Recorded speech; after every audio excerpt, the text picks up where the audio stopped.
oras na ito. At sa hindi pag-abala ay nais kong puntahan natin ang ating banal na kasulatan at hanguin po natin ang ating paksang pag-uusapan mula sa aklat ng John chapter 3. Ito'y pamilyar na kabanata at pangyayari, pero gusto kong mangusap sa oras na ito na may kinalaman sa bahaging ito. Sa verse 1, at paumanin ninyo, babasahin ko all the way hanggang verse 12 ng chapter 3 ng book of John. Sabi nito, may isang lalaki nga sa mga Pariseo na nagangalang Nicodemo, isang pinuno ng mga Hudyo. Ito rin ay naparoon sa kanya ng gabi. At sa kanya'y nagsabi, Rabay, nalalaman naming ikaw ay isang guro na nagbuhat sa Diyos, sapagkat walang makagagawa ng mga tanda na iyong ginagawa, maliban kung sumasa Kanya ang Diyos. Sumagot si Jesus at sa kanya sinabi, Katotohanan sinasabi ko sa iyo, maliban na ang tao'y panganak na muli, ay hindi siya makakakita ng kaharian ng Diyos. Sinabi sa kanya ni Nicodemo, paanong may papanganak ang tao kung siya'y matanda na? Makakapasok ba siyang bilang ikalawa sa tiyan ng kanyang ina at ipanganak? Sumagot si Jesus, Katotohanan sinasabi ko sa iyo, maliban na ang tao'y ipanganak ng tubig at ng Espiritu, ay hindi siya makakapasok sa kaharian ng Diyos. Ang ipinanganak ng laman ay laman nga, ang pinanganak ng Espiritu ay Espiritu nga. Huwag kang magtaka kung sinasabi sa iyo, kinakailangan ngang kayo'y ipanganak na muli.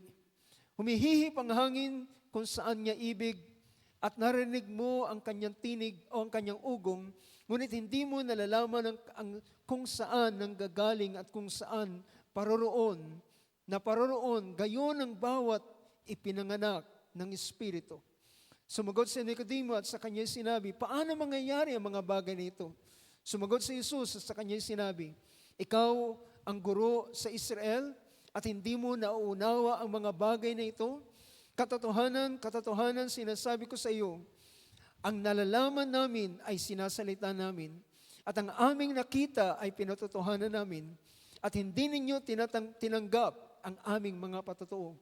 Kung sinasabi ko sa inyo ang mga bagay na nauukol sa lupa at hindi ninyo pinaniniwalaan, paanong paniniwalaan ninyo kung sasabihin ko sa inyo ang mga bagay na nauukol sa langit?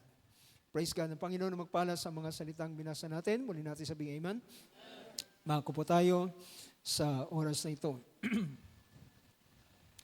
Praise God. Purihin ang Diyos at sa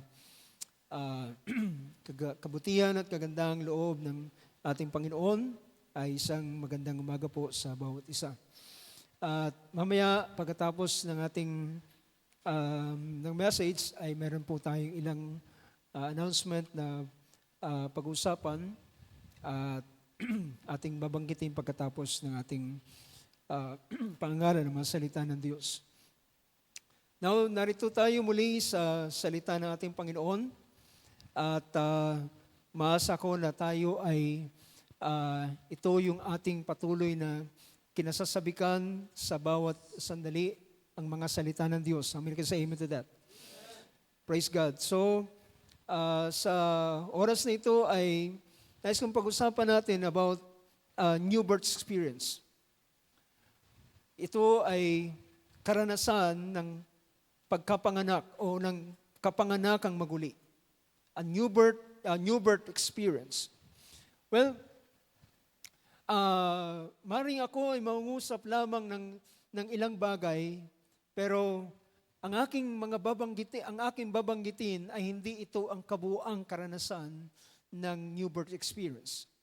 Dahilan, ang new birth experience ito ay pwede natin sabihin, ito ay karanasan ng isang tao ng unang paglapit niya sa Panginoon.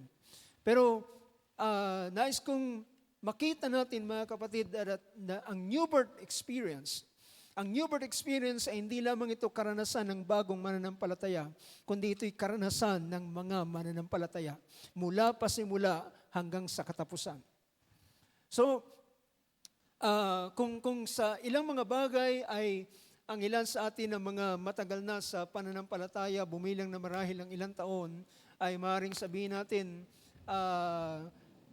alam ko na ang bagay na yan, may kinalaman sa new birth experience, pero alam nyo, ang new birth experience, I want to tell you that new birth experience, even ang ating Panginoong Yesus sa kanyang pangusap, ay pinakita niya na ang new birth experience is a mystery.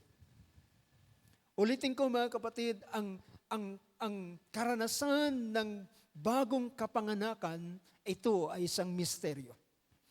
Dahilan ang ating Panginoon ay nangusap siya, nasabi niya doon sa pangungusap niya, habang kausap niya si Nicodemos, sabi niya, inihalin tulad niya ang ipinanganak na maguli, ang ipinanganak sa Espiritu, ay inihalin tulad niya sa hihip ng hangin. Diba? Ang hihip ng hangin, ang blowing of the winds, ay dito inihalin tulad ng ating Panginoon ang karanasan ng pagkapanganakang maguli.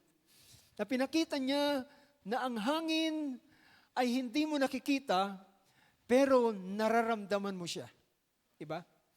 See, makikita ninyo na ang paghihip ng hangin, bagamat di mo siya nakikita, pero nakikita mo yung kanyang manifestation. Nakikita nyo na yung mga bagay na tinatamaan ng hangin ay gumagalaw. At kapag malakas ang hihip ng hangin sa panahon ng mga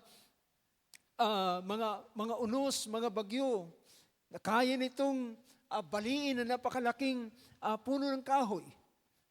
So pagpapakita na ang new birth experience, it is a mystery. At sabi ng ating Panginoon sa kanyang pangusap, sabi niya, ang hangin ay iyong nararamdaman, pero hindi mo alam kung saan siya nanggaling. Well, dito, pwede natin masabi, galing siya dito sa blower na ito. Pero pag ikaw ay lumabas sa lansangan, at kapag humihip ang hangin, ay pwede mong maramdaman na sinasabi, ang direksyon ng hangin ay galing sa east or galing sa west. Pero, hindi mo lubos na nalalaman kung saan talaga siya nanggaling. Diba? Pwedeng ang hangin ay umikot at pagtama niya sa isang bahagi ng gusali ay iikot ito, pero hindi ang kanyang direksyon na hindi mo, ay masasabi mo, hindi talaga siya nanggaling dito, kundi siya ay nanggaling sa kung saan. So dito pinapakita na ang new birth experience, it is a mystery. Ito ay isang misteryo. At ito ay karanasan ng bawat mananampalataya o ipinanganak ipinanganak sa Espiritu. So may kita natin dito na even ang timing, even ang timing ng new birth experience ay hindi ito pwedeng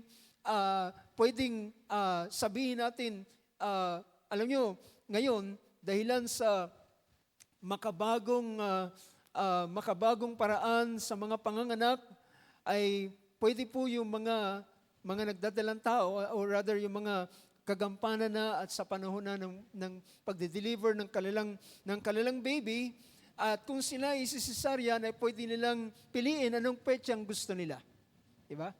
Anong petsang gusto nila kapag sila ay ipapanganak nila yung kanilang baby. So, ngunit, alam nyo, pag pinag-usapan ng new birth experience, ay hindi mo rin ito pwedeng ikaw ang siyang magtatakda. Ang Panginoon ang siyang nagtatakda ng ganitong bagay. Ang John chapter 1, verse 12, ay makikita natin ang ganitong pangusap ni Juan sa kanyang sulat.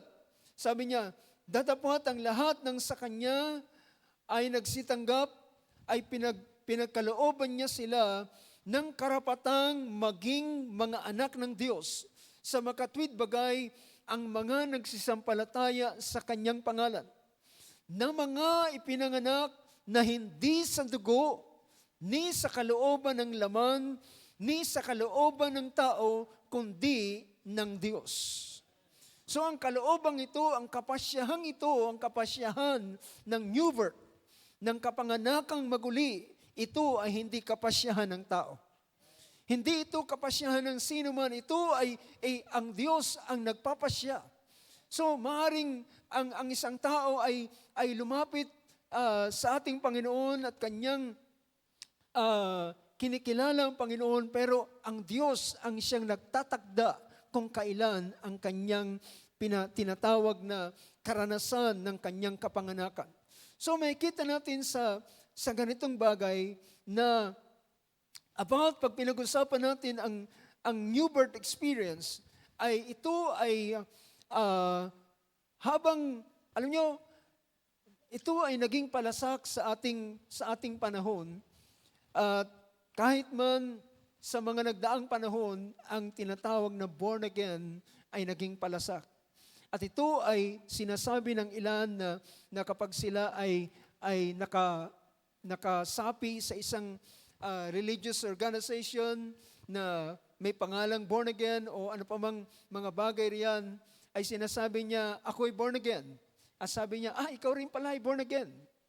So, ang tinutukoy nila nang ibig sabihin na sila'y born again kasi kasama sila sa organization na tinatawag na born again. Pero mga kapatid, ang born again ay hindi ito pagsapi sa isang samahan.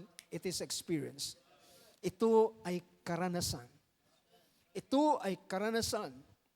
Ito ay personal na karanasan na ikaw mismo sa iyong sarili ang makapagpapahayag na ikaw ay ipinanganak.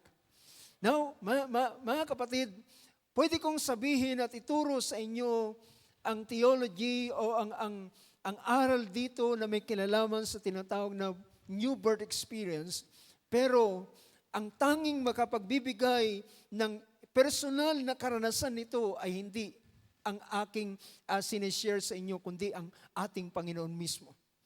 Ang Panginoon mismo na kanyang sinabi na siyang author ng ganitong bagay. Now, ang salitang dito ng born again is actually ang pinapakita rito ng hango ito sa isang sa Greek word ng ibig sabihin is born from above. Ipinanganak mula sa kaitaasan. So, at ang ganitong kaisipan, ay ito ay minsan lamang minensyon ng ating Panginoong Hesus sa kanyang pangangaral o sa pakikipag-usap.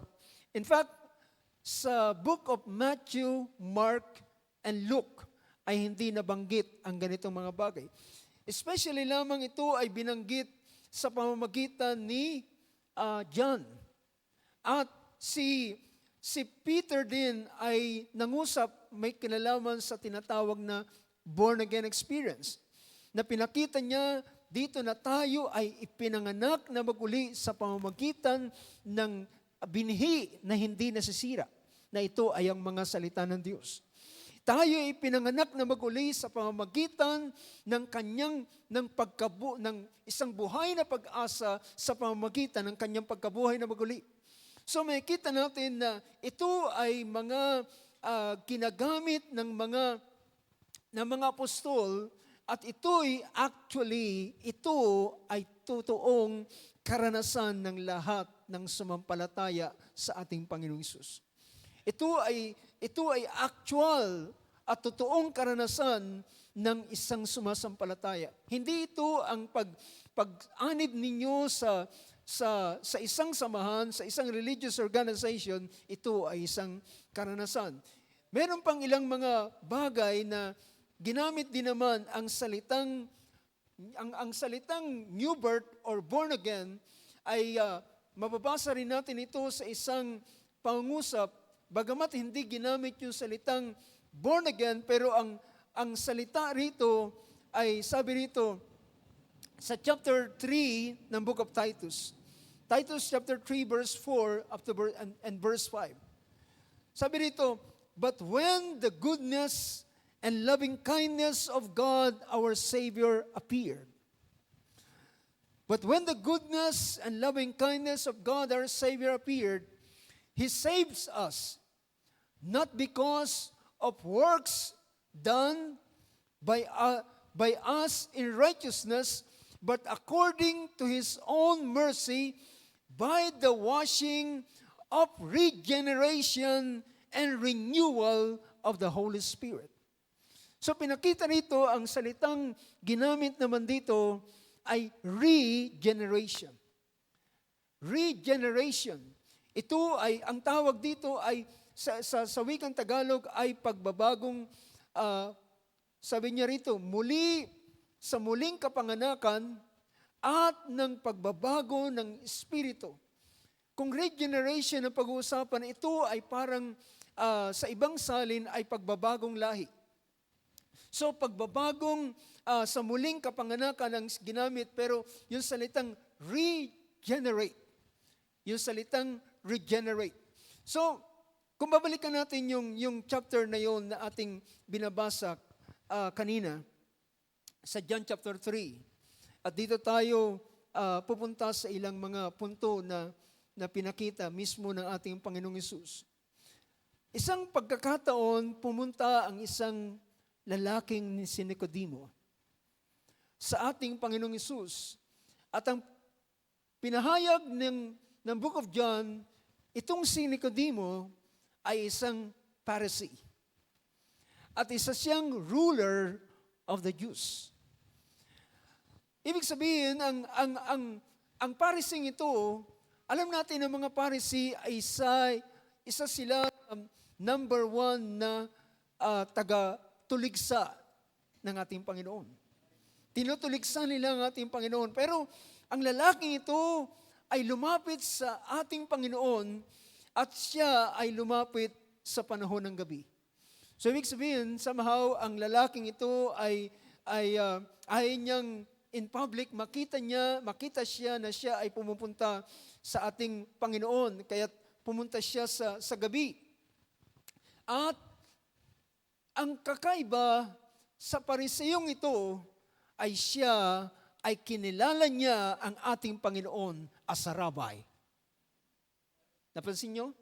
Ang sabi ng ating ni Nicodemus sa verse 2, this man came to Jesus by night and said to him, Rabbi.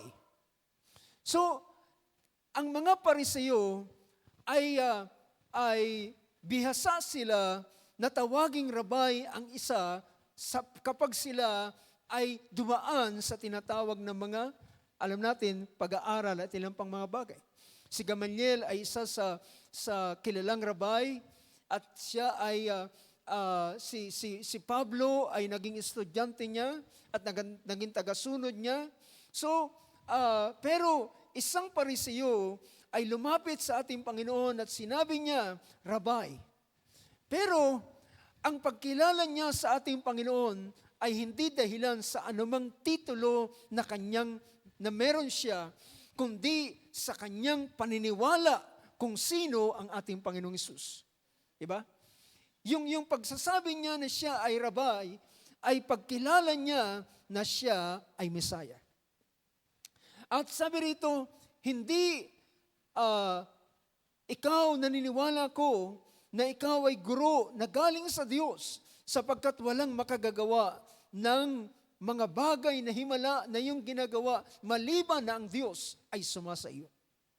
So yun yung confession ni Nicodemo.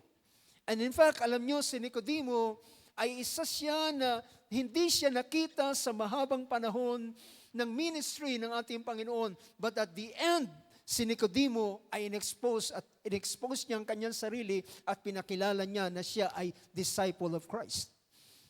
Ito ay nangyari nang si Jesus ay mamatay sa krus at siya mismo ang isa sa mga taong humiling na ang katawan ng Panginoon ay ibaba. See? So, later on, pinakilala niya na, hindi na siya dating nagtatago siya, pero dumating ang time, kanyang pinakilala niya na ang kanyang sarili na siya ay tagasunod ng taong ito. Now, pansinin natin ang verse 3.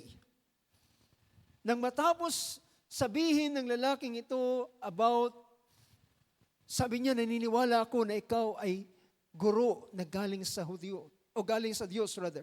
Ikaw ay guro na galing sa Diyos dahilan sa mga bagay na iyong ginagawa na himala. At sumagot ang ating Panginoon. At nais kong inyong markahan ang bahaging ito na sinabi ng ating Panginoon. Sabi ng verse 3, ang verse 3 ay nagsasabi ng ganito. Sabi niya, sumagot si Jesus at sa kanya'y sinabi, katotohanan, katotohanan, sinasabi ko sa iyo. Well, mga kapatid, ang ating Panginoon ay nag-express siya. Alam niyo ba yung salitang sa King James ay verily, verily, verily, I say unto you. Sa ibang version is truly, truly, I say unto you. Ay ang pinaka-ugat na salitang ito ay ibig sabihin is sa ibang salin is amen, amen. Nang pinapakita niya na yung susunod na kanyang salita ay napakahalaga. Ulitin ko, nang sabihin niya yung salitang truly, truly, I say to you, ibig sabihin, yung mga unang pangungusap niya ay pinapakita niya na ang susunod na kanyang sasalitain ay napakahalaga. Verily, verily, I say unto you. Truly, truly, I say to you, unless one is born again, he cannot see the kingdom of God. Now, gusto kong tingnan natin yung salita ritong except. Sa ibang version is unless. Kung titingnan natin ang mga salita, tinignan ko ang mga version na ginamit, ang ibang mga, sa ibang mga version, ay ginamit yung unless, except, without, at sa Tagalog ay maliban. So, sa ibang version ay pinakita roon, kung titingnan ko yung verse 3. Sa ibang version ay ginamit yung salitang except. Sa ESV na binabasa kanina ay ginamit yung unless. Sa BBE version, truly I say to you, without a new birth, no man is able to see the kingdom. Ginamit yung salitang except, unless, and without. So, ibig sabihin, nang tinignan ko yung patungkol sa salitang except, unless, or without, dito pinapakita, it is very or necessary. Ito ay kinakailangan. So, tandaan natin mga kapatid, pinakita rito, ito ay kinakailangan. Kapag sinabing kinakailangan, yung salitang pag sinabing except, ibig sabihin, yung salitang maliban, ibig sabihin, there's no other way. Walang ibang paraan. Walang ibang paraan. Ito ay kinakailangan. Kagaya ng pag tinignan natin ang ibig sabihin ng salitang necessary, ang salitang necessary is absolutely needed. Meaning to say na new birth is absolutely needed. Ito ay kailangan. Ibig sabihin, ito ay required. Kagaya ng pagkain, ang pagkain ay hindi pwedeng mawala sa tao. It is a necessity or it is necessary. Food is necessary for life. Na kapag nawala ang pagkain, mawawala ang buhay. Ang tao ay mamamatay kapag wala. So, absolutely needed. It is required. Or sa iba pang ibig sabihin, it is inevitable or inescapable. Hindi mo pwedeng takasan. Ito ay kinakailangan. So kung gusto mong pumasok sa kaharian ng Diyos, ang pagpasok sa kaharian ng Diyos, ito ay hindi mo pwedeng takasan. It is inevitable or inescapable. Sa iba pang meaning ng salitang unnecessary is logically unavoidable. So, ginagamit ko yung mga salitang ito para bigyan ng diin yung salita ng ating Panginoon, except, unless, or without which. So, meron pang isang pagpapakita rito, yung tinatawag na compulsory. It is a compulsory. Kinakailangan. So, nang sinabi ito ng ating Panginoon, pinakita niya na ang new birth ay hindi pwedeng i-bypass. Hindi pwedeng lagpasan. Kaya nang sabihin niya kay Nicodemo, ang ganitong pangusap, I say, truly, truly, I say to you, unless one is born again, he cannot see the kingdom of God. Hindi niya makikita ang kaharian ng Diyos. At mamaya, bibigyan pa natin ng linaw ang may kinalaman dito sa salitang see. He cannot see the kingdom of God. At nagpatuloy si Nicodemus ng pagtatanong. At sabi niya, Nicodemus said to him, how can a man be born when he is old? Can he enter a second time into his mother's womb and be born? Now, ito yung tanong niya. Dahilan, nangungusap ang ating Panginoon about birth, about patungkol sa kapanganakan. And the only thing na alam ni Nicodemus about birth ay ang pagluwal ng isang sanggol through the birth canal at sila ay lalabas at papunta, ipapanganak. So yun lamang yung tanging alam niya. At sabi niya, pwede ba siyang pumasok na mag-uli sa sinapupunan ng kanyang ina at muling ipanganak? Well, ang sagot ng ating Panginoon sa verse 6, nagpasan ko muna yung verse 5. Sa verse 6, sabi niya, ang ipinanganak ng laman ay laman nga. At ang ngunit, sabi niya, ang ipinanganak ng laman ay laman nga. Ngunit, ang ipinanganak ng Espiritu ay Espiritu nga. So, speaking about another kind of birth.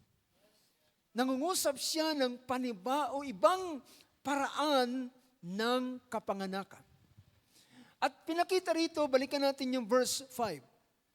Ang verse 5 ay pinakita niya, sabi ng verse 5, truly, truly, I say to you, unless, so dalawang beses ginamit ng ating Panginoon yung salitang unless. Alam niyo ba sa mga Hudyo, ay napakahalaga sa kanila. Kapag sila ay gumagamit ng repetition, ay pinapakita nila na napakahalaga ang bagay na yun. Naintindihan nyo? Ginamit ng ating Panginoon yung salitang, truly, truly, I say to you. Pagkatapos niyang sabihin yung salitang, truly, truly, I say to you, ginamit niya pa yung salitang, unless. And twice niyang ginamit ang ganitong pangungusap, verse 3 and verse 5. Na pinapakita niya na ito ay importante, ito ay mahalaga, at ito ay hindi pwedeng palitan ng kung anumang bagay. Naintindihan ninyo ang logic na ito ng mga Hudyo. Dahilan minsan si Apostol Pablo ay nangusap siya ng ganitong bagay. Sabi niya, ngayon, sinasabi ko sa inyo, sino man ang magdala ng aral na iniaral namin, na hindi namin iniaral sa inyo, ay siya ay sumpain. Diba? Sabi niya sa Book of Galatians, kapag ang sino man ay magdadala ng aral at kahit man siya anghel na galing sa langit at magdadala ng ibang aral na hindi namin ipangalan sa inyo, siya ay dapat sumpain. Anathema. At sabi niya, at muli kong sinasabi sa inyo. See, kapag ang mga Hudyo ay gumagamit ng ganitong repetition, ay pagpapakilala, nagbibigay ng diin na ang bagay na kanyang sinasabi ay totoong napakahalaga. So dito ang ating Panginoon, dalawang beses niyang ginamit yung salitang katotohanan. At ginamit niya rin yung salita except. Unless, without the new birth, ay pinakita rito. Now, truly I say to you, unless one is born of water and the Spirit, he cannot enter the kingdom of God. He cannot enter the kingdom of God. Now, alam niyo ba mga kapatid, alam niyo ba kung anong naging daan, paano tayo nakapasok sa dimensyong ito? Paano ka nakapasok sa mundong ito? Paano tayo nakarating sa mundong ito? Is through birth. Diba? Lahat tayo ay pinanganak. Lahat ng ipinanganak o ang tanging paraan para ang tao ay makarating dito sa dimensyong ito, ng mundong ito, ay sa pamamagitan ng kapanganakan.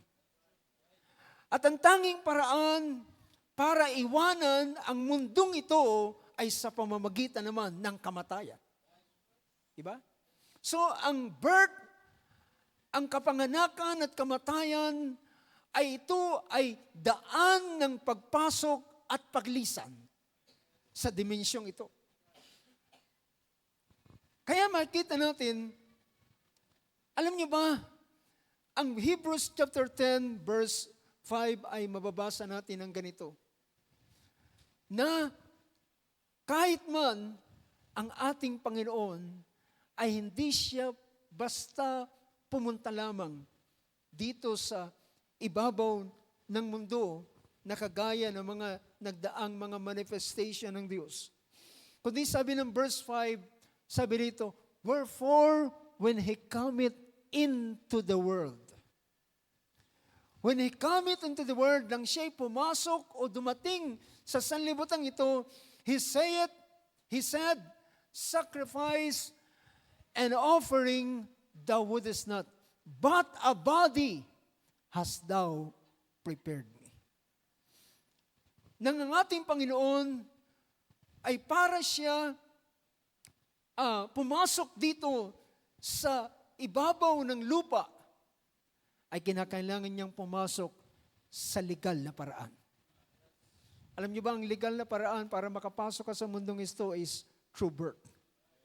And that's the reason ng ating Panginoong Hesus ay ipinanganak.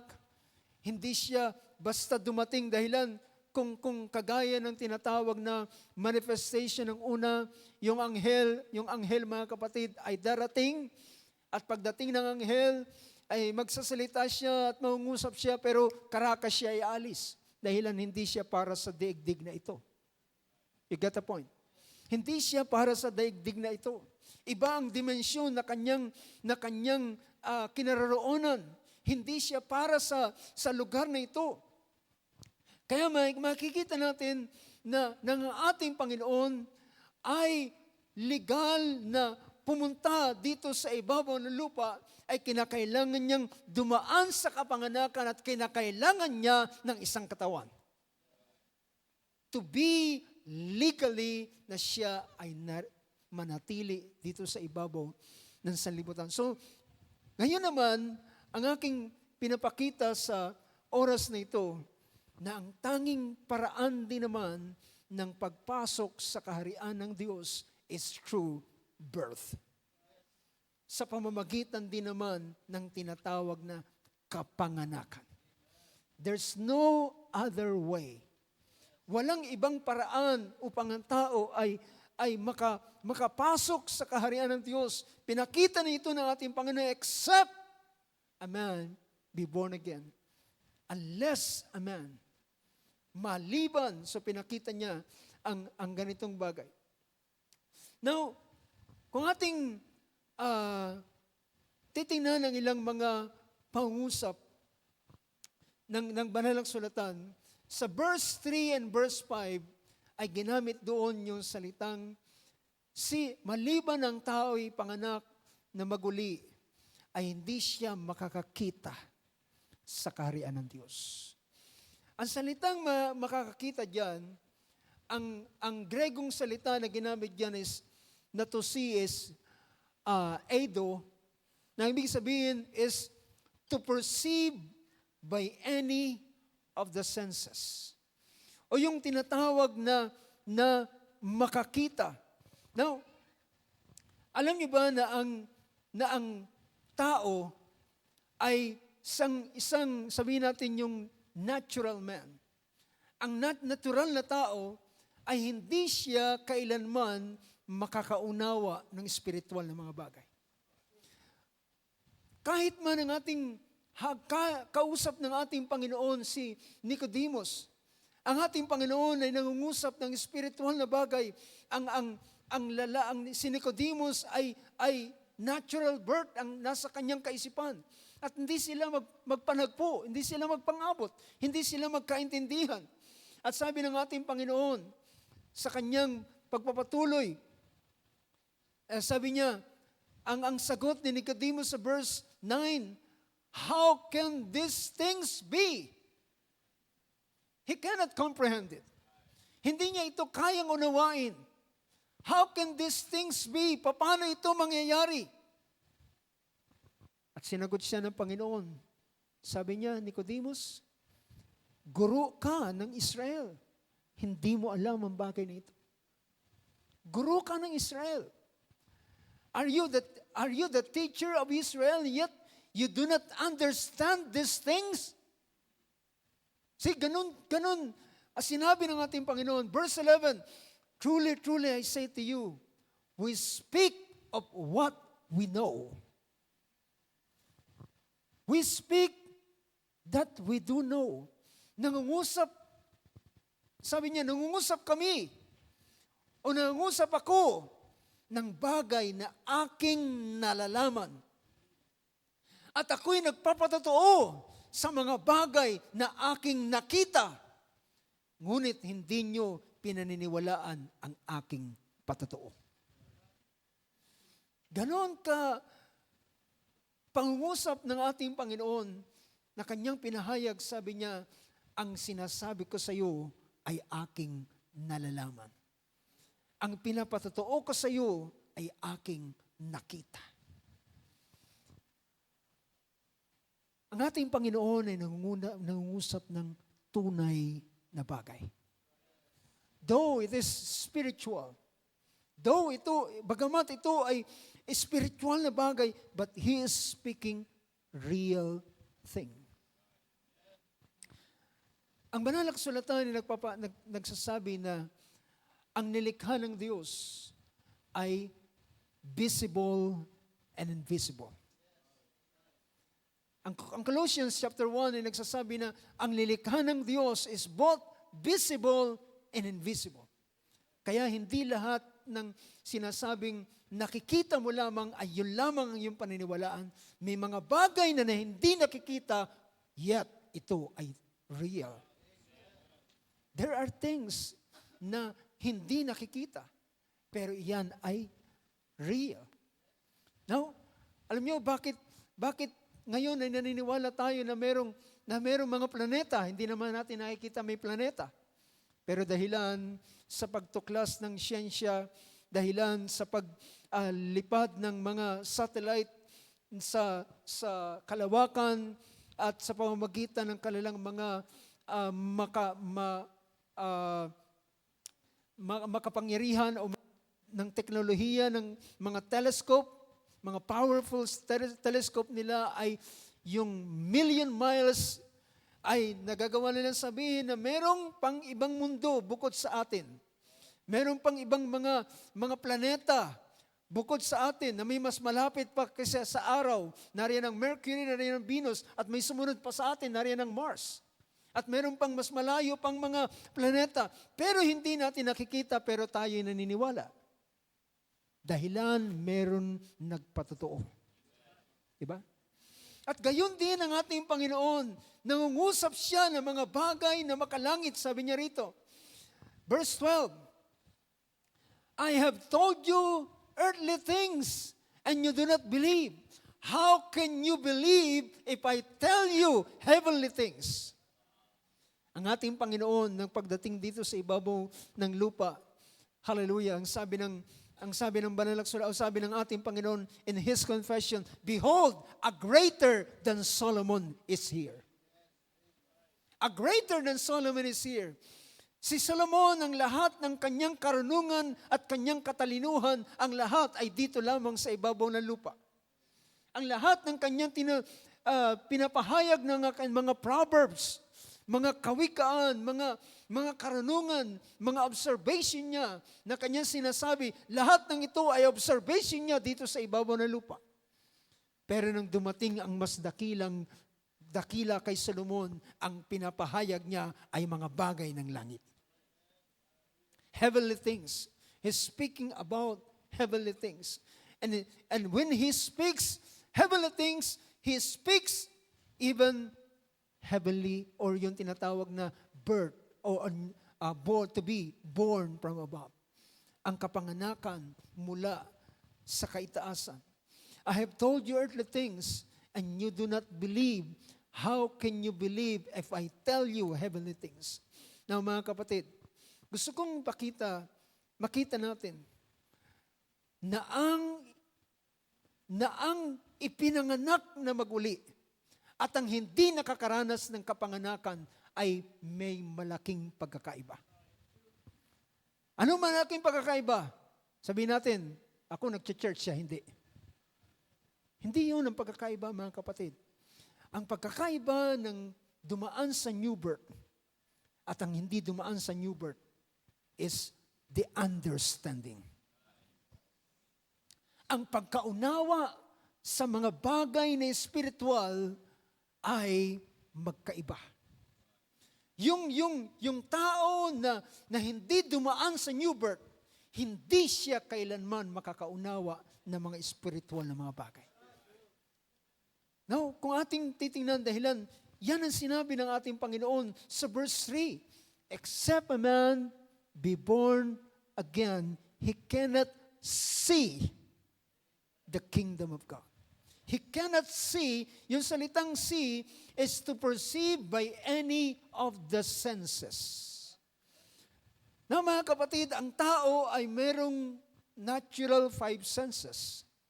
May paningin, may pakinig, may pangamoy, may panglasa, at may pandama. Pero lahat ng ito na senses ng isang tao ay hindi kayang maka-grasp or maka-comprehend ng spiritual na mga bagay. Dahilan, anong sabi ng Hebrews chapter 11 verse 1? Ang pananampalataya, faith is the substance of things hoped for, the evidence of things not seen. Alam niyo ba, yung salitang na sin dito, ito ay isang sense ng isang tao. Isa sa kanyang senses, ang makakita. Pero ang pananampalataya ay higit pa ito sa senses ng isang tao. Higit pa ito sa mga senses. At alam niyo ba mga kapatid, tinawag ito ng lingkod ng Diyos na si Branham, ito ay isang tinawag niya na super sense. At ito'y tinawag niya na ang pananampalataya is the sixth sense. So ibig sabihin, bagamat ang ating kapatid ay nangungusap ng ganitong bagay, siya ay nangungusap, alam nyo, pag ginamit mo ito sa mga matatalinong tao, pagtatawanan ka, wala naman 6 sense.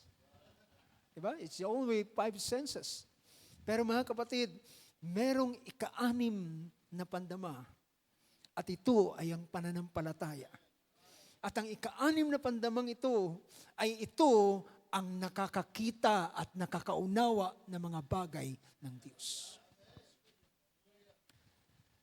Kaya ang taong hindi dumaan sa kapanganakan is never na siya ay magkaroon ng tinatawag na comprehension.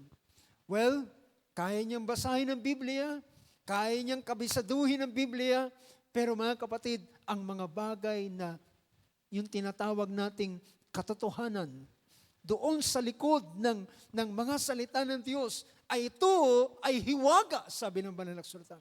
It is a mystery. At ito ay pinapahayag lamang sa kanila na mga dumaan sa kapanganakan. So makikita natin yung the word na see, to see is to perceive by any of the senses. Perceive, notice, discern, discover. So, sa pamamagitan ng new birth experience, ay may mga bagay ang isang tao ay kanyang madidiscover. Matutuklasan niya na dahilan ang karanasang ito, dahilan last time ang pinag-usapan natin is the eternal life. This is eternal life. At ang eternal life na yan ay merong ginagawa doon sa iyong buhay.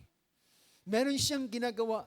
So meron kang yung salitang see ay may mga bagay kang madidiscover by your own experience sa Diyos.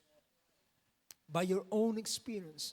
Kaya nga sabi ni Apostol Juan sa kanyang pangungusap, sabi niya, ang pahid na ating tinanggap, 1 John 2:27, ang pahid na ating tinanggap sa Kanya, o tinanggap natin sa atin, ay nananahan sa atin at hindi natin kailangan ang sino mang tagapagturo, kundi ang pahid na ating tinanggap, ang siyang nagtuturo sa atin ng mga bagay.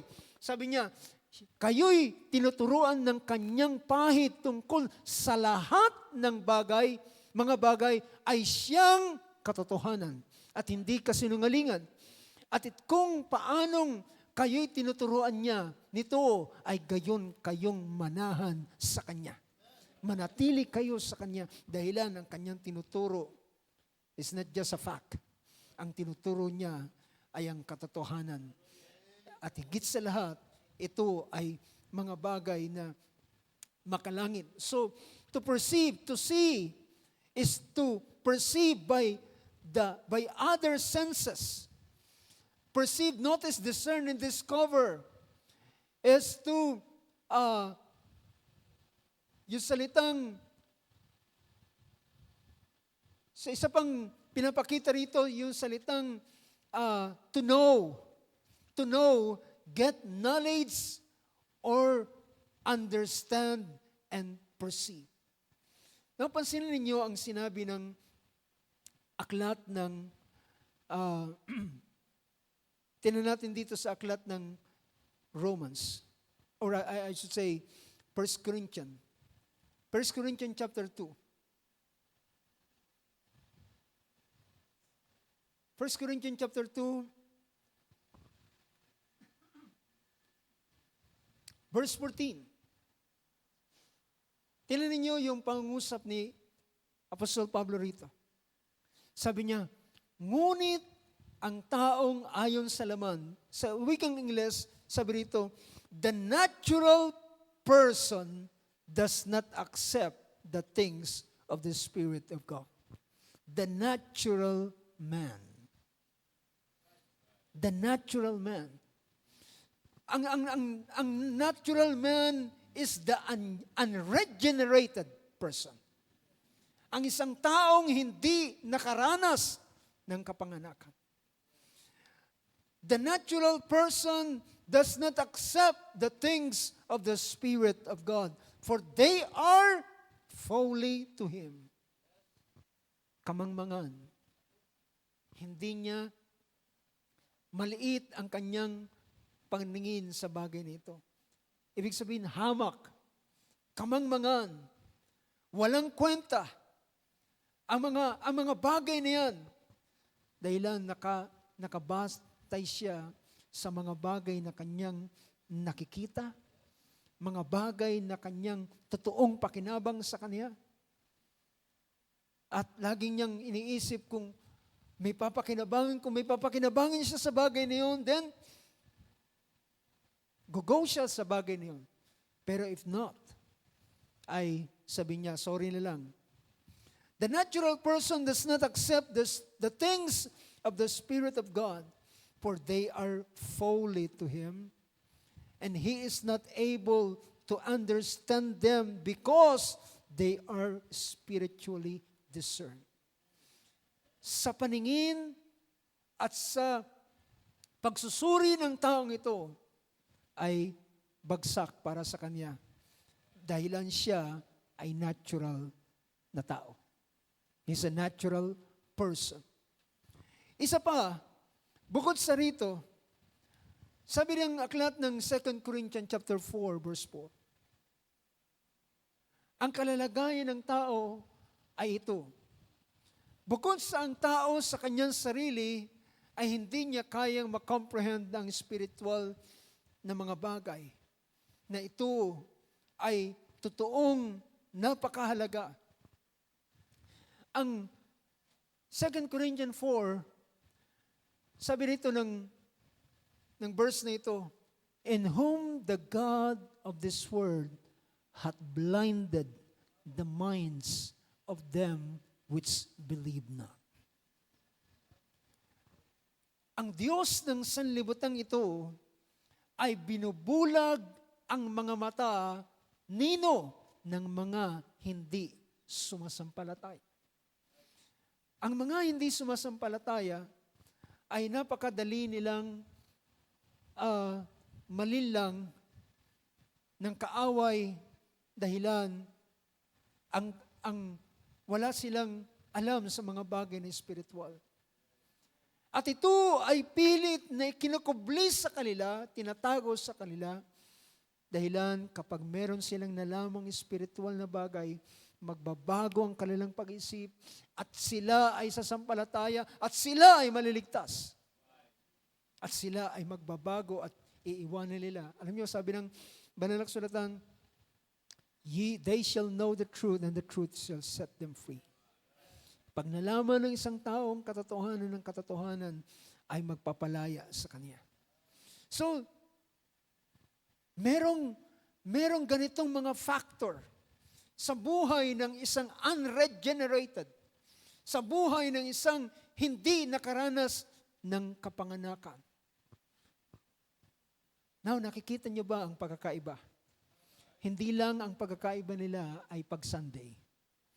Ang pagkakaiba nila ay hindi lamang ang isa'y sumisimba at ang isang hindi. And even sa mga tao na sumisimba at pupunta sa mga gawain at sa kasimbahanan, still, there is a difference between those who are sila na mga dumaan sa kapanganakan at sila na hindi dumaan sa kapanganakan. At sila lamang ay sumasama sa tinatawag na ganitong kalipunan. So, meron pang ang verse na yan ay nagpapakita na ang kaaway, ang demons, ang diablo ay kayang linlangin sila. Kaya silang paglaruan at ibibigay sa kanila, diba? Alam nyo, tinanan nyo ang kalalagayan ng bata. Ang bata ay napakadali mong paglaruan. Ibigay mo lamang yung gusto niya.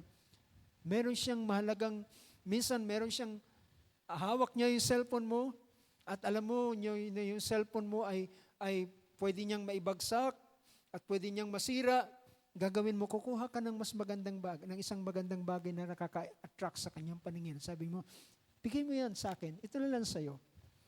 Diba? Yung kawawang bata ay bibigay niya yung nasa kanya at kukunin niya yung walang kwentang bagay. So, Alam niyo ba na ganun nalililang ng kaaway ang mga taong hindi nakaranas ng kapanganakan?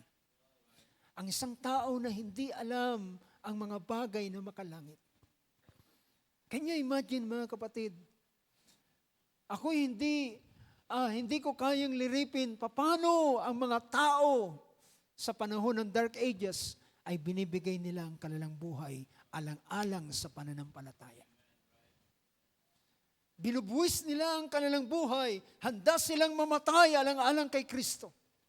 Samantalang meron silang pagkakataong mag-recant, meron silang pagkakataong magsalita at sabihin, hindi ako naniniwala kay Kristo. Pero they have given the chance, pero sinasabi pa nila, akin pa rin tatayuan ang aking pananampalataya. Can you imagine kung paano si Shadrach, Meshach at Abednego ay pinagkalooban ng pagkakataon na sila ay magbago ng kanilang pagpapahayag at sumamba doon sa rebulto na pinagawa ni Nebuchadnezzar. At binigyan sila ng second chance para sila ay sumamba. Pero sabi niya, mahal na hari, magsasayang ka lang ng panahon. Kung magtutugtog din, hindi pa rin naman kami sasamba. At sabi niya, hindi man kami iligtas ng aming Diyos, ay hindi pa rin kami sasamba sa Diyos-Diyosan na yung pinagawa. Well, nagalit si Nebuchadnezzar, pinainit ang horno ng 7 beses. At sila ay tatapon doon, pero sila ay tumayo at alam nila kung ano ang tunay na bagay. Alam nila, mamatay man sila, alam nila sila ay nagtanggol sa kanilang pananampalataya sa kanilang Diyos. Ngunit doon din naman nakita kung paano sila iniligtas ng Diyos na kanilang pinaglilingkuran. So makikita natin sa isang tao na hindi alam ang makalangit na bagay, madali na itong ipagpapalit. Sinabi ito na kagaya ni Esau na pinagpalit sa isang mangkok na pagkain ng kanyang pagkapanganay. Na hindi niya sinabi, kung mamamatay naman ako sa gutom, anong kwenta ng pagkapanganay na yan? Pero hindi niya alam ang halaga ng birthright. Na dito si Jacob naman ay labis niyang binigyan ng pagpapahalaga ang birthright. So the natural person does not accept the things of the Spirit of God. Dahilan, wala sila nung tinatawag na way to comprehend ang spiritual na bagay. Dahilan, ang tanging paraan para magkaroon sila ng ganitong klaseng comprehension is new birth. Ang tanging paraan para sila ay magkaroon ng ganitong bagay.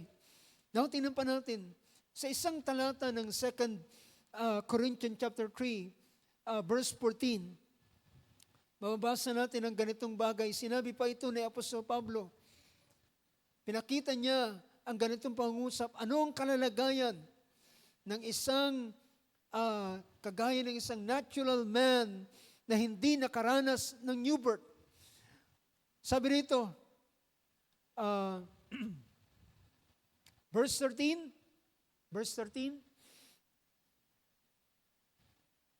And not as Moses which put a veil over his face. At hindi gaya ni Moses na nagtalokbong o yung naglagay ng belo, naglagay ng veil sa kanyang mukha upang ang mga anak ni Israel ay huwag magsititig sa katapusan ng yaong lumilipas. Datapot ang kanilang mga pag-iisip ay nagsitigas sapagkat hanggang sa araw na ito, pagka binabasa ang matandang tipan, ang talokbong ding iyon ay nananatili na hindi itinataas na ito'y inalis sa pamamagitan ni Kristo. Ang paglalarawan ni Apostol Pablo sa isang taong unregenerated, hindi nakaranas ng born-again experience, ay taong merong talokbong ang kanyang mukha. Pag isang may talakbong ay hindi siya makakita ng tunay na bagay. Sabi niya, so meron siyang veil. Pero sabi rito, na ang talukbong ding iyon ay nananatili na hindi itinataas, na ito'y inaalis sa pamamagitan ni Kristo. So kapag ang isang tao ay nakaranas ng new birth, merong pag-aalis ng talukbong na mararanasan siya. Meron siyang mas malinaw na perspective. May mas malinaw na pangitain na matatanaw at makikita na hindi ito kailanman pwedeng makita ng unregenerated person. Now, tingnan natin mga kapatid. Pansinin ninyo, sa pangungusap ng ating Panginoon, mismo sa kanyang, habang siya nagsalita doon sa Luke chapter 4, verse 18, describing His ministry, dinescribe ng ating Panginoon ang uri ng ministeryo na kanyang gagampanan at kanyang sinabi rito, the Spirit of the Lord is upon me because He has anointed me to proclaim good news to the people. So nabasa natin, nabigyan natin yan ng pansin ng mga nakaraan, paano siya nagpo-proclaim ng good news, na ang good news na ito ay ang kapatawaran ng kasalanan. To proclaim good news to the poor. It is the gospel. He has sent me to proclaim liberty, ang magdeklara ng kalayaan sa mga bihag. See? Yung mga taong matagal nang nabihag ng kaaway, ng kasalanan, at ng ilang mga bagay ay idedeklara at ipapahayag, ipoproclaim na sila ay malaya na.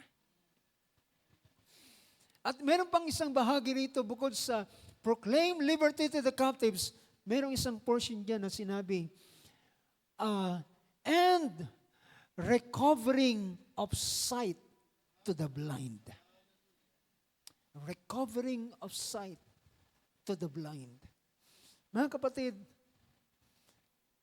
kapag meron kang kausap na bulag, napakahirap, yung ganda na yung nakikita ay hindi mo pwedeng, kahit anong describe mo sa kanya, hindi niya kayang maunawaan kasi siya ay walang nakikita.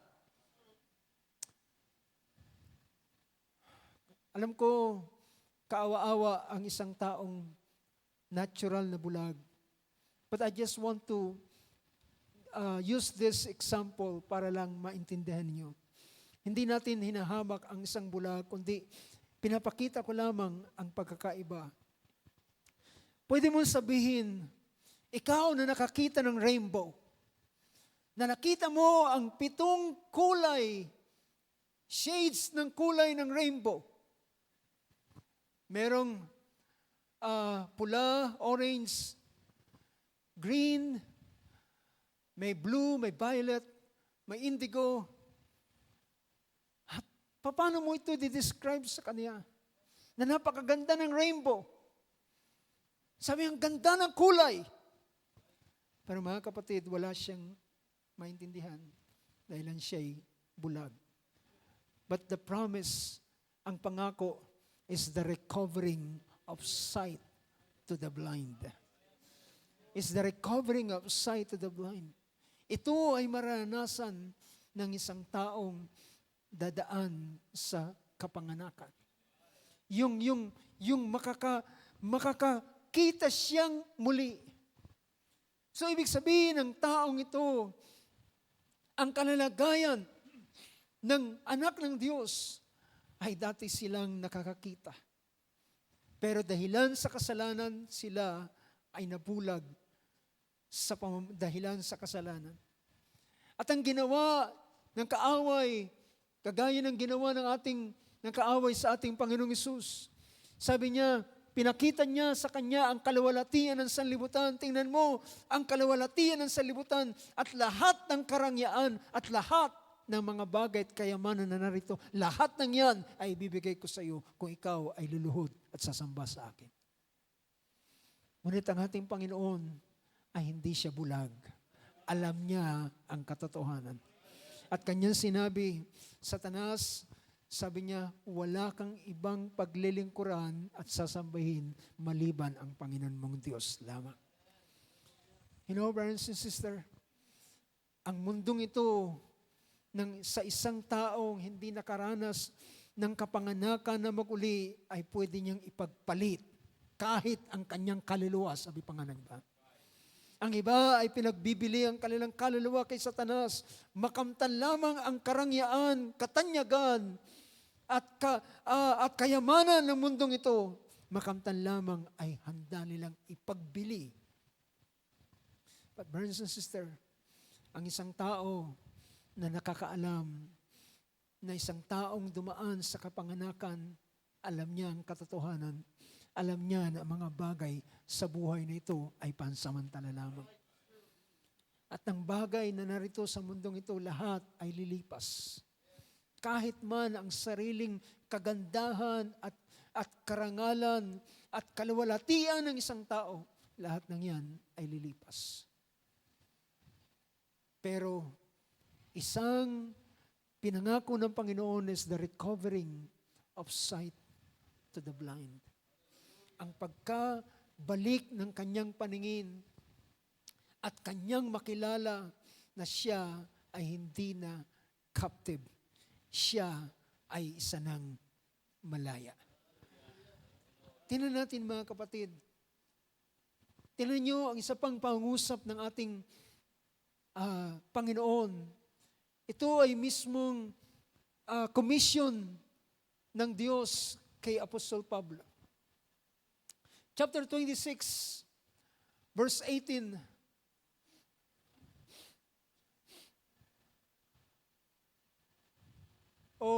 From verse 15, ang commission ng ating Panginoon kay Saul, ang verse 14, and when he had all fallen to the ground, I heard a voice saying to me in the Hebrew language, Saul, Saul, why are you persecuting me? It is hard for you to kick against the goads. Yung goads, mga kapatid, ay usually, ay ito yung parang may mga tusok-tusok na ipinapalo doon sa hayop para pag nasaktan sila, tatakbo sila na mas mabilis. At sabi niya, mahirap sumipa sa matulis sapagkat ikaw rin ang masasaktan. So, ibig sabihin, ang labanan, ang kalooban at plano ng Diyos ay ang tao rin ang masasaktan. Siya rin ang ma-hurt.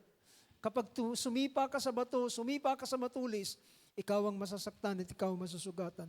Ganon ang ginawa ni Apostol Pablo ng kanyang usigin ang iglesia, ng kanyang ipapatay si Stephen, ng kanyang i-drag ang mga tao, mga mananampalataya, at gusto nilang sila'y mamusong at tanggihan ang pangalan ng Panginoon.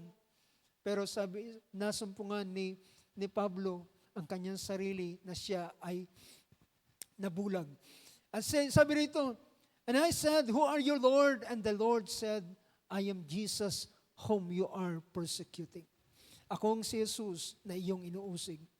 But rise and stand upon your feet, for I have appeared to you for this purpose, to appoint you as a servant and witness to the things in which you have seen me, and to those in which I will appear to you. Sabi niya, sa ganitong dahilan, ako ay naparito, nagpakita sa iyo, sa ganitong layunin, at ikaw ay aking itinalaga na maging lingkod at saksi ng mga bagay na iyong nakita at sa mga bagay pa na aking ipapakita sa iyo. Well, Ito yung tinutukoy ng ating Panginoon na maranasan ni Pablo after the new birth. See, ang mga bagay na kanyang naranasan at mga bagay na ipapakita pa ng Panginoon sa kanya. Kaya sabi niya rito, verse 17, delivering you from your people and from the Gentiles, to whom I am sending you. Iniligtas kita sa iyong mga kababayan at sa mga hintil na sa kanila rin naman ay sinusugo kita. Verse 18, to open their eyes and to turn them from darkness unto light. To open their eyes, to turn them so that they may turn. See? Hanggat hindi nabubuksan ang kanilang mga mata, ay hindi nila iiwanan ang kadiliman. So that they may turn from darkness to light and from the power of Satan to God. Sabi niya, to turn them so that they may turn from darkness to light and from the power of Satan to God, that they may receive forgiveness of sins and a place among those who are sanctified by faith in me. Alam niyo ba mga kapatid, ang new birth experience at ang pinakapangunahing elemento o karanasan sa new birth experience is the forgiveness of your sin. At ang kapatawaran ng kasalanan ay magdadala sa iyo ng pagbubukas ng iyong mga mata. See? That they may receive forgiveness of sins and a place among those who are sanctified, at isang lugar na kasama ng mga inaring ganap o mga pinaging banal. Ikaw ay isasama doon sa mga pinapaging banal. May doon sa katawan ng ating Panginoon, sa katawan ni Kristo, ay ikaw ay magkakaroon ng isang lugar at bahagi dito. At sa ganung bagay, sabi niya, ang pangunahing gawain na kanyang gagawin ay magbukas ng kanilang mga paningin at alis sila mula sa kadiliman at sila ay dalhin sa kaliwanagan. Now mga kapatid, alam niyo ba na merong kung anong bagay nangyayari doon sa espiritu ng isang tao? There's something na nangyayari doon sa panloob na pagkatao during new birth. Hindi lamang ito excitement, mga kapatid. Hindi lamang ito kung anong bagay na pakiramdam. There is a real thing happen inside ng isang taong dumaan sa new birth. Now, gusto kong tingnan natin ang bagay nito. Tingnan natin. Puntahan natin ang aklat ng Ezekiel, chapter 36, verse 25. 36 verse 25. Ano sabi diyan? Then I will sprinkle. Alam niyo, ang talatang ito ay karanasan na maranasan ng Israel. At ngunit ang karanasang ito na kanilang maranasan ay ito mismo ang new birth experience na maranasan na mga kapatid, na bago ito naranasan ng Israel, ay naranasan muna ng mga Gentile. Ito yung pinaninibugho ni Apostol Pablo. Naninibugho siya at nagsasabi, sana ako ay masumpa na rin na kasama ng aking mga kamag-anak, kasama ng aking mga kababayan. Dahilan, naninibugho ako, dahilan dapat para sa kanila ang pangako, dapat para sa kanila ang tipan, dapat para sa kanila ang paglilingkod sa Diyos, ang pagkukupkop at ang mga tipan. Ngunit sabi niya, hallelujah, ito ay binaling ng Diyos mula sa kanila at ibinigay sa Gentiles. So, ang unang dapat na supposed to be na makaranas ng new birth ay ang mga Israel, ay ang bayan ng Israel. Ngunit sabi ng tinanggihan nila ang bagay na ito, hindi nila binigyan ng pansin. Sabi ni Apostol Pablo, habang pinapangaralan niya ang mga Hudyo, sabi niya, dapat para sa inyo ang biyayang ito. Ngunit tinanggihan ninyo, ngayon kami babaling sa mga hintil. At ang mga hintil ay nagre-rejoice at nagsasabi, babalik kami. Babalik kami. At sabi niya, gusto pa naming marinig ang mga bagay na inyong sinasalita. Hallelujah para sa amin. Now makikita natin, supposed to be this kind of experience is for Israel. Para sa Israelita. Praise God. Pero mga kapatid, nauna tayong makaranas ng ganitong bagay.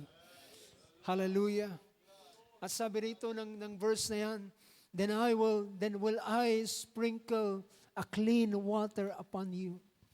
Alam niyo ba yung ginagawa ng Israel, ginawa ng Diyos na ordinansa sa kanila, yung tinatawag na clean water, mga kapatid, ay ito hindi ito holy water. Hindi ito holy water na iwiniwisik. Ang clean water na ito yung tinatawag na water of separation. Na ang ginagawa rito ay kukuha ng red heifer. Yung red heifer na yan na 3 years old, na walang kapintasan, ay siya ay kakatayin sa sahod ng kanyang dugo at ang kanyang laman ay susunugin at ilalagay sa isang lugar ang kanyang abo, at yung abo niya ay kukunin at kukuha ng tubig doon sa running water at ihahalo yung abong yon, at yung abong yon ang siyang kapag ibinisik sa tao, ang taong yon ay i-declare as purified. I-declare siya na siya'y isang malinis. They will sprinkle clean water upon you, and you shall be clean from all your filthiness, and from all your idols I will cleanse you. Yun naman ang naranasan ng isang taong nabautismuhan sa pangalan ng ating Panginoong Jesucristo. At ang kapatawaran ng kanilang naranasan, mga kapatid, ay naglinis sa kanila, ay naghugas sa kanila, at dapat sa kanila, nagpagimbanal sa kanila, para sila ay ihanda. Now, next verse, mga kapatid, after this baptism, ang sabi rito ng verse na ito, and a new heart also I will give you. You know, something happened inside of the regenerated person. Merong kung anong bagay nangyari doon sa loob niya. Hindi ito kung anong bagay. Ang tanging nakikita mo lamang, nararamdaman mo lamang ay isang kung anong kagalakan, pero hindi mo alam ang mechanics talaga na nangyayari doon sa loob mo. Pero ang banal na kasulatan ay in-explain na ng ating Panginoon what happened inside. You know, ang unang title ko sana dito is what happened when a person is born again. So, dito ay makikita natin, sabi niya, isang bagong puso ang ibibigay sa iyo. And a new spirit. A new spirit I will put within you. Yung dating puso, mga kapatid, na hindi merong katigasan, merong paglaban sa salita ng Diyos, merong paglaban sa kalooban ng Panginoon, na mas nananaig yung kanyang sariling kagustuhan, ay kanyang nagbabago ito. Bakit nararamdaman ng isang dumaan sa kapanganakan? Bakit parang mas madali ko na ngayon tanggapin ang sinasabi ng salita ng Diyos. Hindi yan kung anong bagay. Something happened inside. There's a new heart. Merong bagong puso. Dahilan ng puso, mga kapatid, ang puso ang pinaka-sentro ng isang tao. At sometimes ang puso ay pinapakita ang kalalagayan ng kanyang will, ng kanyang pagbibigay ng desisyon. At sabi niya, a new heart, I will give you. And a new spirit. A new spirit. You know, mga kapatid, alam niyo ba, ito ay naging prayer minsan ni David. Psalms 51, verse 10. Bago natin balikan yung verse na ito. Ito ay naging prayer ni David. At ang prayer niya ito, create in me a clean heart, O God, and renew a right spirit within me. Sa ibang version, yung pinapakita dyan is a new spirit. Alam niyo ba kung bakit ganito ang naging prayer ni David?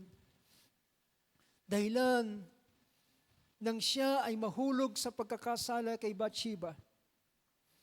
Mula noon, dahilan sa kagustuhan niyang itago ang kanyang kasalanang nagawa, ng kanyang kunin si Bathsheba na asawa ni Uriah, na isa sa kanyang tapat na sundalo na nasa digmaan.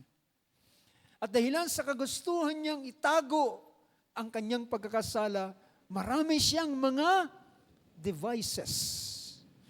Marami siyang mga plots, marami siyang mga plano na kanyang gustong gawin para pagtakpan ang kanyang kasalanan. Pinatawag niya si Uriah. Gusto niyang pauwiin sa kanyang bahay para sumiping sa kanyang asawa para mapagtakpan. Ngunit ang tapat na sundalo ay hindi umuwi ng bahay, natulog doon sa harapan ng pintuan ng kaharian.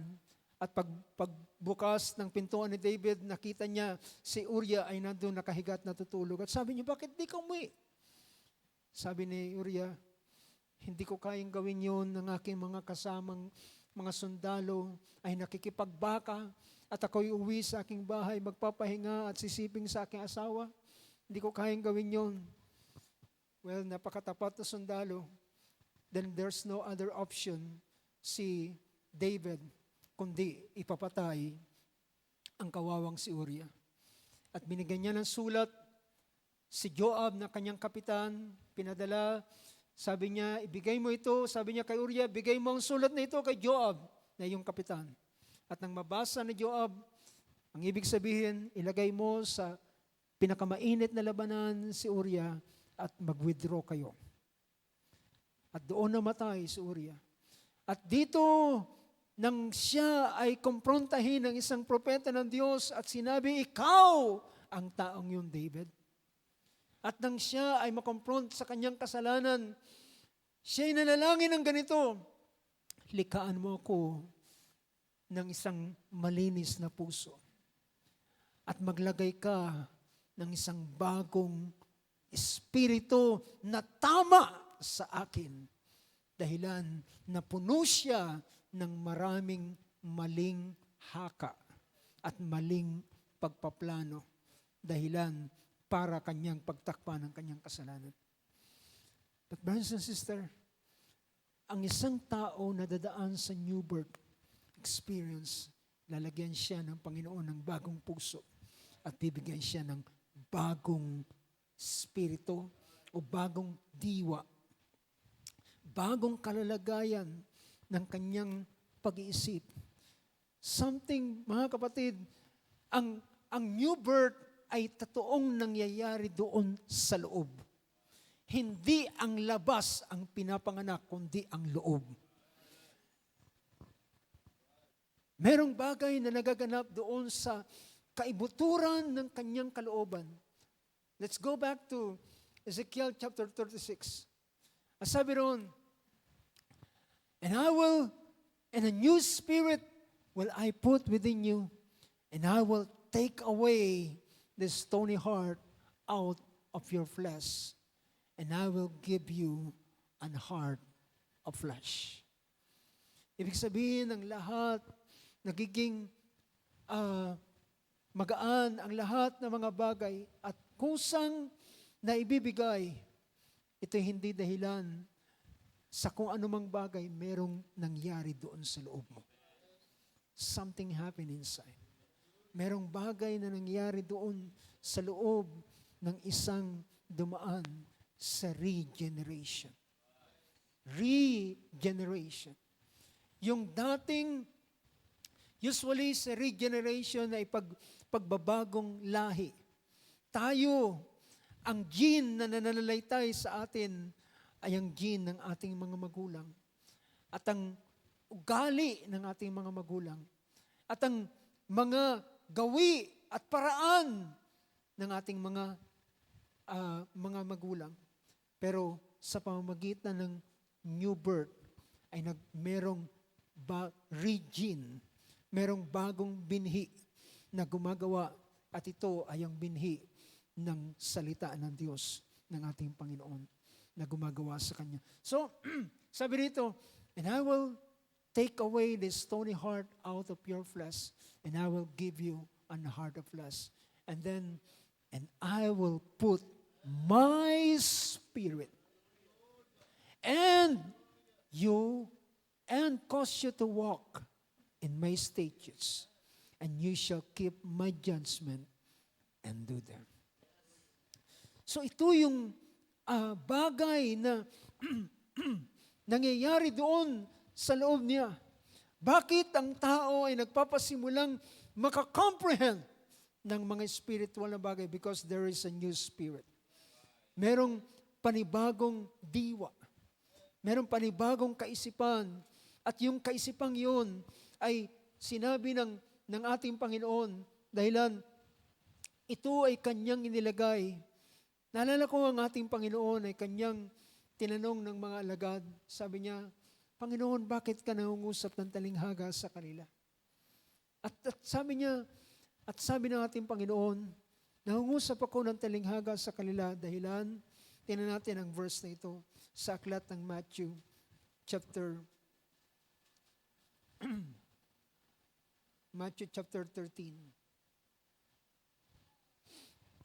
Matthew chapter 13 tingnan natin verse 11.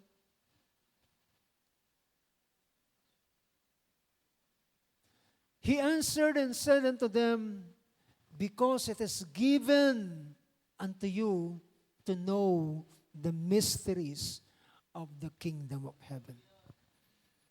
Pansinin niyo yung salitang given. It is given. Merong ibinigay sa iyo. Ibig sabihin, kapag merong ibinigay, ito'y dating wala sa iyo.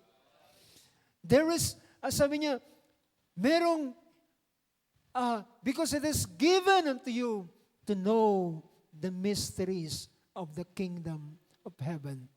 But to them, it is not given. Kailan ito binibigay? Oo, ang senaryong ito, mga kapatid, ito ay sa panahon na kasama nila ang ating Panginoong Hesus. Well, dito sa panahon ito, ay hindi pa rin nila tinatanggap ang Holy Spirit. But si Jesus ay kasama nila. Diba? Si Jesus ay kasama nila at si Jesus yung nag-interpret sa kanila ng mga talinghaga na hindi niya nililinaw sa mga tao. Si Jesus ang siyang nagpapaliwanag sa kanila. Ito ang ibig sabihin ng apat na binhi, apat na klase ng lupa na nahulugan ng isang klaseng binhi. Ito ang ibig sabihin ng tares and wheat. Ito ang ibig sabihin ng mga talinghagang ito. Mga kapatid, ang kalalagayan nila ay kasama nila ang ating Panginoon. At alam niyo ba, ganun ang karanasan ng dumaan sa kapanganakan. kasama nila ang Panginoon na tagapagpaunawa. Kasama nila ang Panginoon. Kaya nabasa natin last time, sabi niya, sino? Kanino? Sino ang nakakaunawa? Sabi rito ng verse 15 ng 1 Corinthians 2, 1 Corinthians 2:15, the spiritual person judges all things, but he is himself to be judged by no one. For who has understood the mind of the Lord, as so to instruct him? But we have the mind of Christ. Bakit mo naintindihan? Bakit ka nakaka-comprehend? Bakit mo nag-grasp ang mga spiritual na mga bagay? It is because the mind of Christ. I will give you a new spirit. A new set of mind. A new mindset. Ang ibibigay sa iyo at ikaw ay magpapasimulang makaka-comprehend, makakaunawa ng mga bagay na spiritual. Hallelujah. Bagay na hindi kayang maintindihan ng isang hindi dumaan sa kapanganakang maguli dahilan merong bagay na nangyari doon sa loob ng isang tao. You know, mga kapatid, dito nagpapasimula ang kapanganakan ng pananampalataya. Dito ipinapanganak ang pananampalataya. Dito nagpapasimula ang binhi ng pananampalataya na sumibol at magpasimulang musbong that later on na ang pananampalatayang yan ay lalago at lalago hanggang sa dumating sa kanyang kasukdulan. So brothers and sisters, new birth is the very beginning. Ito ay pasimula pa lamang. Ang isang taong, hallelujah, I hope makaka-relate kayo sa akin dahil lahat tayo ang mga nakaranas ng new birth ay merong isang uri ng kagalakan na hindi masayod sa kanilang mga puso. Na ang bagay na yun ay ikaw mismo ang merong karanasan ng ganitong bagay at alam mo kung kailan at kung saan mo naranasan ang ganong klaseng kapanganakan. Ikaw mismo ang makakakilala ng ganitong bagay. So, dito nagpapasimula. At sa pamamagitan ng ganitong kapanganakan, ay sisibol ang isang pananampalataya mula sa kanyang maliit na kalalagayan. Ang sabi ng ating Panginoon, ang kaharian ng Diyos ay kagaya ng isang maliit na binhi na kagaya ng buto ng mustasa na inilagay, itinanim, pero nang ito ay itinanim, ito ay umusbong at lumaki at siya ay naging isang malaking puno. Nagkaroon ng malalaking mga sanga at mayabong ng mga dahon. At sabi niya, at ang mga ibon sa himpapawid ay namugad at mga hayop sa parang ay lumilim. So pinakita niya na ang isang maliit na pananampalataya ay nagpasimula. At then later on sa panahon ng kanyang kasakdalan, ito ay isang klase ng pananampalataya na kagaya ng pananampalataya ng amang si Abraham. Hallelujah. You know something, merong bagay na nagaganap doon sa pinaka-kaloob-looban na ito ay ginagawa sa pamamagitan ng Espiritu ng Diyos. Kaya sinabi niya po ng ating Panginoon sa kanyang pangusap, ang ipinanganak ng tubig maliban na ang isang tao ay panganak sa tubig at sa Espiritu, ay hindi siya makakapasok sa kaharian ng Diyos. Only this new birth will be the point of entry ng isang tao papunta sa kaharian ng Diyos. Now mga kapatid, dito natin makukonclude ang sinabi ni Apostol Pablo sa kanyang sulat sa aklat ng 2 Corinthians chapter 5. Sabi rito ng lingkod ng Diyos, kung ating titingnan ang mga unang talata, bago ang verse 17, verse 14 ng 2 Corinthians, verse 14.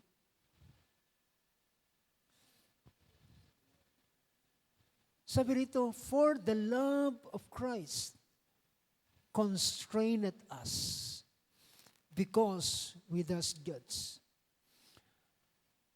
Sa wikang Tagalog, sabi riyan, ang pag-ibig ni Kristo ay pumipilit sa amin. So yun yung kung ang isang taong nakaranas na umibig, ay yun yung nagpupush sa kanya. Yan ang dahilan, sabi ni Apostol Pablo, ang pag-ibig ni Kristo ay pumipilit sa amin. Yun yung nagko-constrain sa Kanya. Yun yung gumagawa sa Kanya. Yun yung kumikilos sa Kanya. Constrained us. For the love of Christ compels us, because we judge that if one died for all, then all died. Na kung ang isa ay namatay at si Kristo ay namatay, kung gayon hindi naman, sabi niya, kung gayoy lahat ay nangamatay, ibig sabihin, kasama siya. Kasama ang isang nakaranas ng kapanganakan ay kagaya ng karanasan ni Kristo. Nasabi rito, next verse, and He died at siya'y namatay dahil sa lahat, upang ang nangabubuhay ay huwag nang mabuhay pa sa kanyang sarili, kundi doon sa namatay dahil sa kanila at muling nabuhay. Verse 16, kaya nga mula ngayon ay hindi namin nakikilala ang sino man ayon sa laman. Bagamat nakikilala namin si Kristo na ayon sa laman, ngunit sa ngayoy hindi na namin nakikilala siyang gayon. Hindi na siya sa kalalagayan ng dating kasama ng mga alagad ang ating Panginoon, kundi nasa isang panibagong bagay na. At sabi rito, kaya verse 17, kaya sa wikang English ay ginamit doon yung salitang therefore. It is a conclusion. Bakit nasabi ni Apostol Pablo ang ganitong bagay? Therefore, if any man be in Christ, he is a new creature. All things, lahat ng mga lumang bagay ay lumipas na. And behold, narito, all things are become new.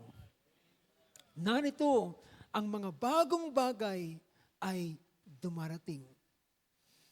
Kagaya ng sinabi ng Panginoon kay Apostol Pablo, ang mga bagay na iyong nasaksihan ay magiging, mga bagay na iyong nakita ay magiging saksi ka, at sa mga bagay na ipapakita ko pa sa iyo. Ito ang aasahan, mga kapatid, ng isang ipinanganak na buguli. If any man be in Christ, he is a new creature. A new creature inside. Isang bagong nilalang doon sa pinaka-kaibuturan niya. Ikaw pa rin yan pa rin ang iyong itsura, yan pa rin ang iyong anyo, but inside, sa loob, ay merong bagay na naganap. Merong nabuhay doon sa loob. Merong ipinanganak doon sa loob. Merong bagong kapanganakan doon sa loob. At ang lahat ng mga lumang bagay ay nagsilipas at narito ang bagong bagay ay tumarating.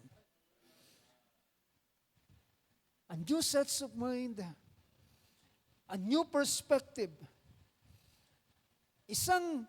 Bakit mo nadarama ang ganitong bagay na dating hindi mo yan nararamdaman?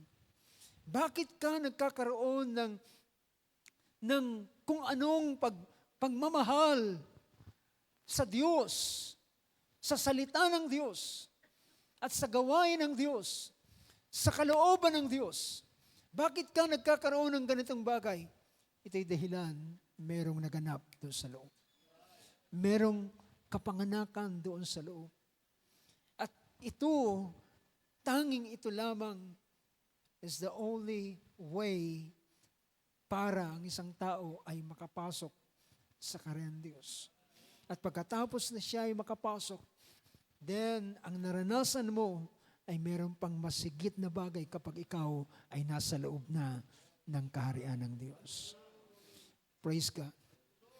Therefore, mga kapatid, kagaya ng sinabi ng ating Panginoon, pinakita niya kung gaano ito kahalaga.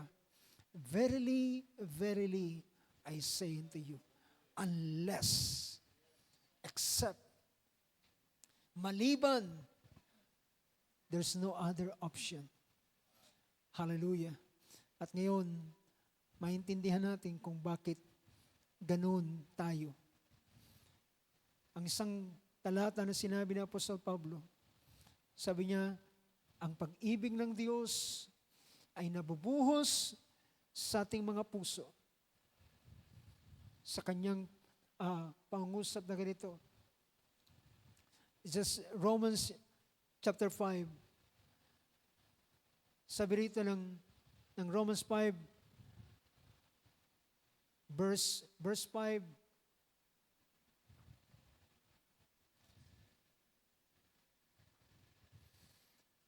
ang pag-asa hindi humihiya sapagkat ang pag-ibig ng Diyos ay nabubuhos sa ating puso sa pamamagitan ng Espiritu Santo na ibinigay sa atin.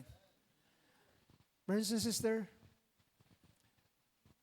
ang tanging kayang ibigay at ipahayag sa inyo ay kung ano ang sinabi ng salita ng Diyos. But the real experience ay ang Diyos ang gagawa nito sa bawat isa sa atin. Ulitin ko mga kapatid, itong ganitong bagay ay pasimula. Pinakita ng banal na salita ng pasimula ng karanasan ng isang ipinanganak. At ang sa ating Panginoon mismo ay ang nagsabi at kahit man si Juan Bautista nang ipinakilala niya ang Panginoon, sabi niya, ang nasa hulihan ko ang siyang magbabautismo sa inyo ng Espiritu Santo at ng apoy. Ibig sabihin, another kind of experience ang maranasan. Purihin ng Diyos, tayo magsitayo sa oras na ito, mga kapatid. Palakpakan natin ating Panginoon. Praise God. Hallelujah. Blessed be the name of Jesus. Hallelujah. Habang ating dadalhin ang ating sarili sa isang pagsamba sa harapan ng ating Panginoon. At dito sa ganitong bagay ay meron tayong magiging panibagong karanasan.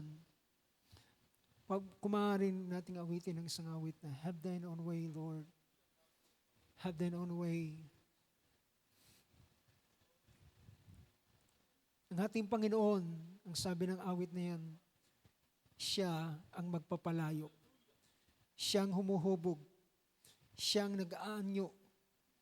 At siyang gumagawa sa bawat isa sa atin. Ayon to fashion us, ayon sa kanyang kaisipan. Dahilan ng kapanganakan na meron tayo ay hindi kapanganakan sa tao, kundi sa kaisipan ng Diyos. Hallelujah. Tingawitin ang awit na yan. Wonderful name of Jesus.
Wonderful name of Jesus.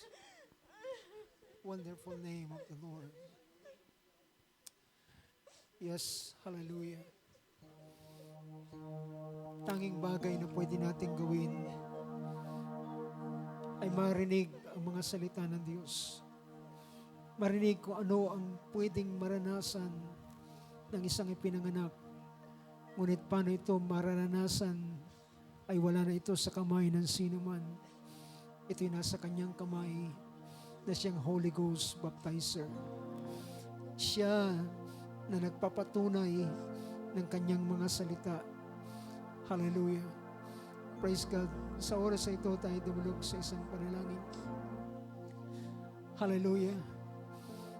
Sa tanghaling ito ay pinakita sa atin ng kanyang mga salita ang totoong pagkakaiba ng isang pinanganak at ng hindi nakaranas ng kapanganakan.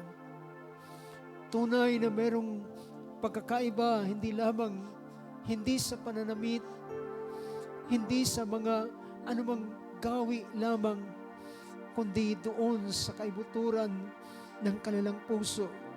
Something happened inside. Meron kung anong bagay na ginawa na totoo na sinabi ni Apostol Pablo na tayo ay dating mga patay, ngunit tayo ay binuhay na kasama ng ating Panginoon. Merong nabuhay doon sa loob. Merong ipinanganak doon sa loob. Hallelujah. At ito ay isang misteryo. Ito ay isang hiwaga na hindi ito kayang unawain ng sino man. Ang kapanganakan ito ay hindi kapanganakan na kagustuhan ng tatay at nanay na may plano sila sa kanilang anak. Ang kapanganakan ito ay plano ng Diyos. Siya ang mayroong kagustuhan. Siya ang mayroong plano sa isa na ipapanganak. At kung ano siya magiging ay ayon sa plano ng Diyos na nagpanganak sa Kanya. Hallelujah, hallelujah. Tayo manalangin. Dakilang Diyos, sa oras na ito, Panginoon, sa iyong mga salita, O Lord, ay kami ay nagsalo, Panginoon, at aming napag-alaman at napagtanto ang ilan lamang na mga bagay na pwede naming mabasa sa iyong mga salita. At ang mga bagay na ito ay ilan lamang sa napakaraming karanasan na pwede mong iparanas sa mga anak mo na iyong ipinanganak sa Espiritu. At ito'y ilan lamang, Panginoon Diyos. At ilan lamang na pwedeng bilangin ng nasa aming mga daliri, Panginoon Diyos. Ngunit sa katotohanan ay merong napakaraming bagay na mga bagong bagay na nag-aantay sa bawat isang ipinanganak sa isang nakay Kristo, na isang bagong nilalang, na ang lahat ng mga bagay na luma ay nagsilipas na at ang mga bagong bagay ay darating sa kanila.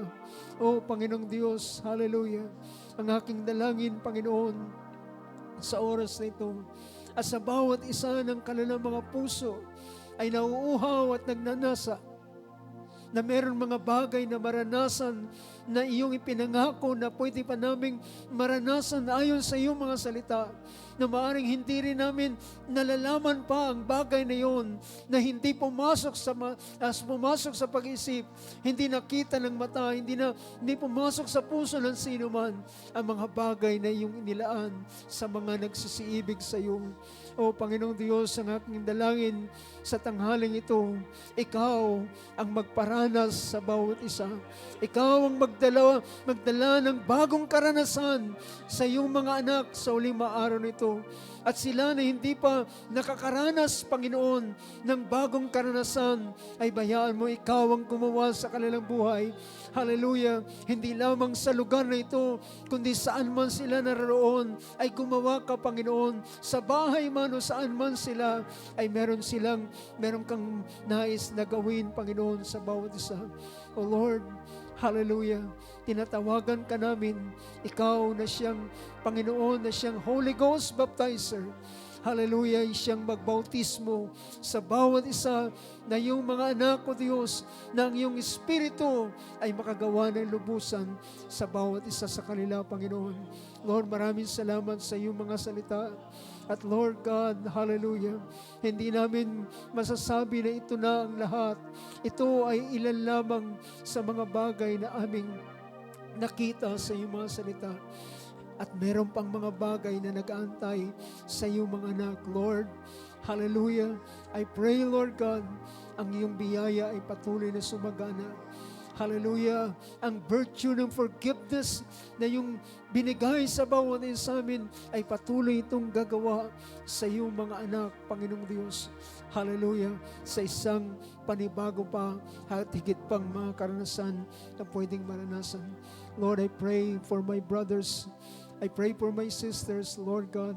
I pray para sa mga kabataan sa oras na ito, Panginoong Diyos, Dahilan, Lord, sa iyo ay walang babae, walang lalaki, walang Hudyo, walang Grego, walang sino man, sapagkat sino man na mga ipinanganak, O Lord God, ay merong mga nakaraang kang karanasan na parehong mga karanasan na maranasan dahilan sa parehong Espiritu na aming tinanggap mula sa iyo. O dakila ka, O Lord God. Pinabalik namin ang kapurihan sa iyo at pagpapasalamat sa mga salita mo, Lord, na aming pinagsaluhan at ang higit mo pang pagpapala sa bawat isa na iyong mga anak. Nais namin ibigay sa iyo ang buong kapurihan, kadakilaan at kaluwalhatian habang ang aming mga puso ay aming binubuksan pa sa dakilang mga bagay na pwede mong gawin sa bawat isa amin. As the book of Psalms says, Lord, open your mouth wide and I will fill it. Bukhin mo ng malaki ang iyong bibig. Hallelujah, at aking pupunuin. Hallelujah, ganamang kalalaking sisidlan ay iyong pupunuin, Panginoon, ng ilahat ng iyong biyaya at kabutihan. Sa iyong kapurihan at karangalan, sa iyong pagpapasalamat, sa iyong pagdakila, sa pangalan ng aming Panginoong Kristo Jesus. Amen. Amen and amen. Praise God, praise God. Palapakan natin ating Panginoong Jesus. Hallelujah. Blessed be the name of Jesus. Ang Diyos ang lubos na magpala sa atin. At bago ko ibigay